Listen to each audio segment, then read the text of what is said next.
जो खड़े होके ये कहते हैं दिल्ली का लाल किला किसके बाप ने बनवाया था, आगरे का ताजमहल किसके बाप ने बनवाया था, हैदराबाद का चार मीनार किसके बाप ने बनवाया था, उसके बाप का हिंदुस्तान नहीं है। इंडियन आर्म फोर्सेज है, इंडियन रेलवेज है, उसके बाद तीसरा सबसे लार्जेस्ट लैंड ओनर जो है वो वक्फ है। डिफेंस और रेलवे तो सरकार का, सरकार के बाहर अगर किसी के पास सबसे ज्यादा जमीन है तो वो वक्फ बोर्ड के पास। भारत का वक्फ बोर्ड भारत की सबसे अमीर संस्था नहीं है, दुनिया का सबसे अमीर वक्फ बोर्ड है। इतने लाखों करोड़ों जमीन की बात हो रही है, ये आई ही कैसे मुस्लिमों के पास? ये बात मैंने पार्लियामेंट में नहीं बोली थी, इसलिए यहाँ पे बोल रहा हूँ। 1707 में औरंगजेब की डेथ के बाद महाराष्ट्र पे मुस्लिमों का कंट्रोल एकदम खत्म हो गया था, थैले भर का कंट्रोल नहीं था। लाहौर से लेके कर्नाटक तक रेवेन्यू कलेक्शन का अधिकार मराठों के पास। अगर उस ढंग से तो कहें तो फिर महाराजा रणजीत सिंह की राजधानी लाहौर थी, तो फिर सिखों को कहना चाहिए लाहौर तो हमारा है। पूरे बिल को अमेंड करने की बजाय हम बिल को खत्म ही क्यों नहीं किए दूसरे कंट्रीज की तरह? भारत सरकार से मैं पूछना चाहता हूँ, कांग्रेस पार्टी से, भैया आप 1947 में साइन क्या किए थे?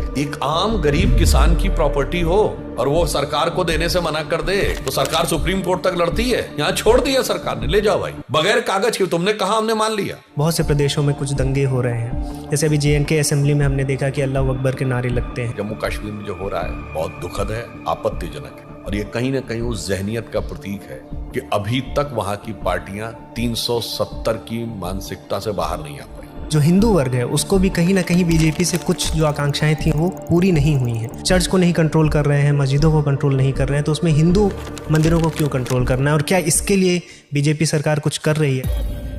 क्योंकि मदरसे तो बनाने की पूरी आज़ादी है, मिशन स्कूल बनाने की पूरी आज़ादी है। क्या उस प्रकार से हिंदू कम्युनिटी उस तरह के गुरुकुल बना पाएगी? कांग्रेस की एक बात जो आपको सीक्रेटली पसंद है, कुछ तो पसंद करते होंगे, तो कहना ठीक नहीं लगेगा, बाकी ठीक है। मतलब आपके हिसाब से बीजेपी में कुछ तो लोग हैं जो मोदी जी पे इतनी निष्ठा नहीं रखते। एक चीज जो मैंने अभी कहीं नहीं बोली है तो वो आपको बोले देता हूँ। प्रधानमंत्री बनना चाहते हैं?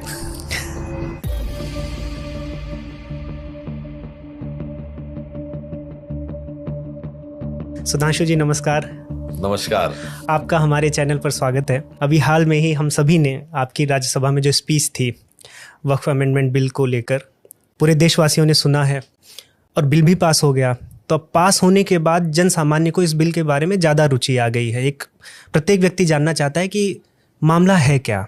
इसमें 2-3 मूलभूत प्रश्न हैं जो मैं जनता के बिहाफ पर पूछना चाहता हूँ कि अगर एक जन सामान्य को पता करना हो कि ये है क्या, तो इस पॉडकास्ट को उसी से हम प्रारंभ करेंगे।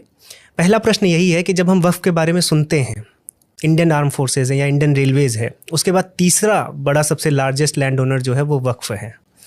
इनके क्लेम्स देखेंगे तो पार्लियामेंट तक क्लेम किया हुआ है, महाकुंभ अभी हुआ प्रयागराज में, वो भी क्लेम किया हुआ है। फिर तमिलनाडु से एक गांव की न्यूज़